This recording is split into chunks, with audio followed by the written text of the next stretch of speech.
Hey, what's up everybody? Welcome back to another Wuthering Waves reaction. Today we have Moonlit Solitude. This was requested by Real Cool Crownless in the comments of the last video, and over 100 people wanted me to get to this one. Of course, I could see that it was from like the same album, so I don't know if this is actually related to the other two I've listened to. They didn't say anything about it being related, but it could very well be since it's from that same collection, but it could also just be from the same album and has nothing to do with the other songs. So I'm going to go in with that in mind and not really go in with any preconceived expectation of how this may sound or may go, how the story is or anything. I'm going to treat this as its own individual song. So I guess without further ado, let's go!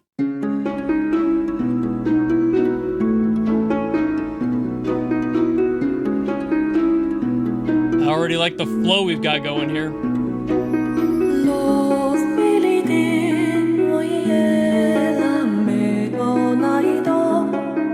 We're still doing the 3/4, still in that waltz, still in the same genre too, so might be related. Definitely don't know what the lyrics are. I'm gonna see if I can find a translation afterward.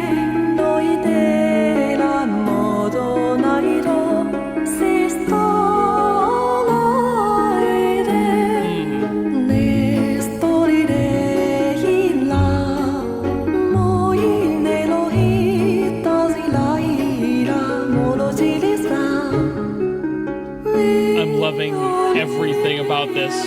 This is so pretty. The harp being the focus.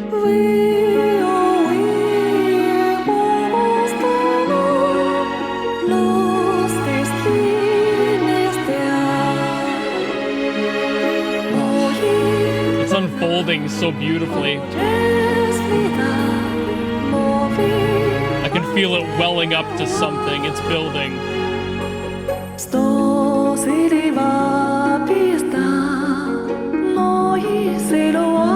It did just back a lot of that off though, so we'll have to see. Oh. Ah.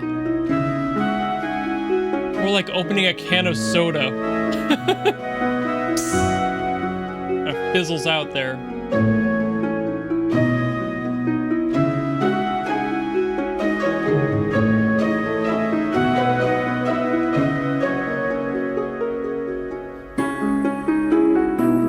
I wasn't sure if they were gonna like build into a huge triumphant tone, but they're keeping it really low key.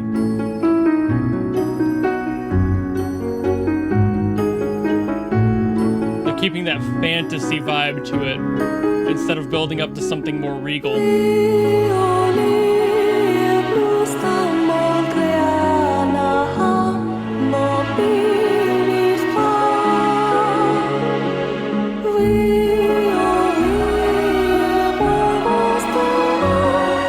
Vocal addition. Nice supporting chorus underneath her.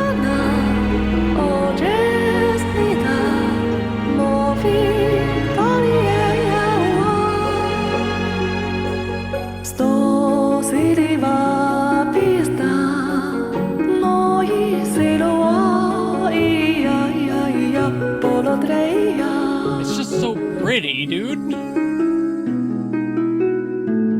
It's like the perfect blend of cute and gorgeous.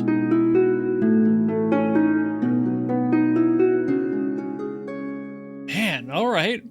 I'm gonna see if I can't find the lyrics somewhere. I'm sure somebody's probably figured out a translation or something, so I'm gonna look into that real quick. So apparently the language is completely made up. It's just kind of designed to sound beautiful. If I had to guess, I would say it's probably largely built around Gaelic. It sounds very similar to a lot of phonetics in that language. There was some stuff in there that felt almost Russian to me, but not quite as guttural as Russian tends to be, so Gaelic is probably closer to what they were going for, especially because of the tone of the song, the general vibe of it. I'm sure it's just an amalgamation of a bunch of different languages, but Gaelic might be the root. It's a very beautiful language, and I'm sure, given the tone, that's kind of what they were going for. But as far as the music goes, you're always going to catch me absolutely adoring this sort of sound. Like I said, it's kind of a blend of cute and beautiful, which might sound weird, but it's got this whimsical energy that I tend to always comment on and love in music because it's just fun. It's bouncy, it's lighthearted, it's free. There's a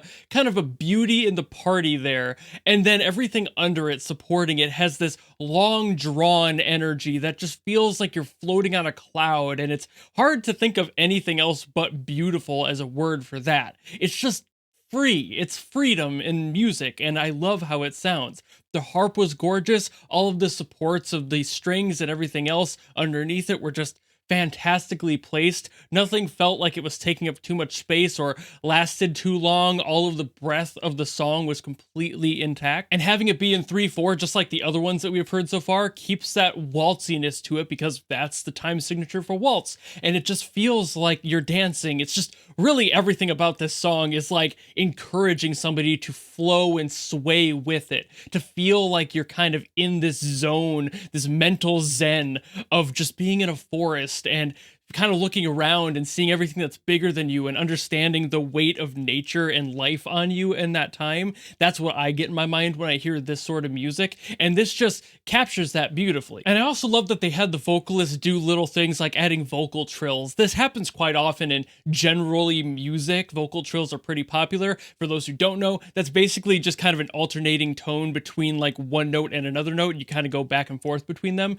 They use it ornamentally in this, just like most people do, and they used it very sparingly, so it wasn't overdone. Vocal trills are really popular in Gaelic and Celtic music. It was used just a bunch because it's a beautiful ornamentation. It has, again, that lightheartedness to it. It feels a little bit more free. You're not taking the song quite so seriously. You're having fun with it. You're adding these little bits of character to the song by adding those in there. And it's just these little details that take a song from boring to full of life and character and freedom. It's just really what this song does, but the tone of it doesn't necessarily sound like she's singing about something that's free and open and fun. It sounds a little bit more pressured than that. It feels like the story in here is probably a little bit more emotional and probably has a weight to it that's not supposed to be free and fun and, you know, all things are good and happy in the world. It probably has more of a significance that feels more like a cautionary tale than anything. It definitely has that whimsicalness to it. It has that lightheartedness to it. But there's something about the way that the vocalist is performing it that makes me believe that it's not the whole story, you know, like it's not just a blindly happy song. There's something else in the works here in the story, and without the lyrics, I can't really tell what that is, but it almost feels like she's retelling a sad story, something that's a little bit more stressed than the tone would suggest. That, of course, is very difficult to tell without the context of the lyrics, but given what I've heard of the other songs on this same album so far, I'm going to assume that's probably the case. There's probably some sort of a backstory, some sort of a folk tale being told here about a tragedy, or again, just a cautionary tale, something like don't go into the woods after dark, you might not come back, be careful of the fae. Something like that would definitely make sense, but I don't think it's really too serious either. Otherwise, the music itself wouldn't be so beautified, I think, and they would probably be focusing more on using minor chords and these more like neutral to sad sort of tones, rather than the upbeat beauty that this song is in comparison to that. So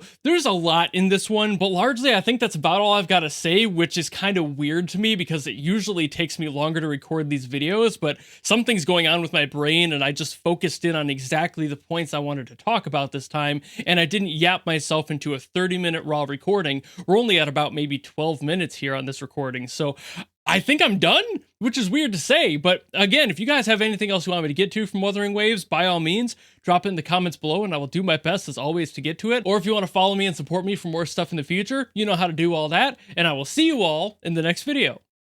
Goodbye!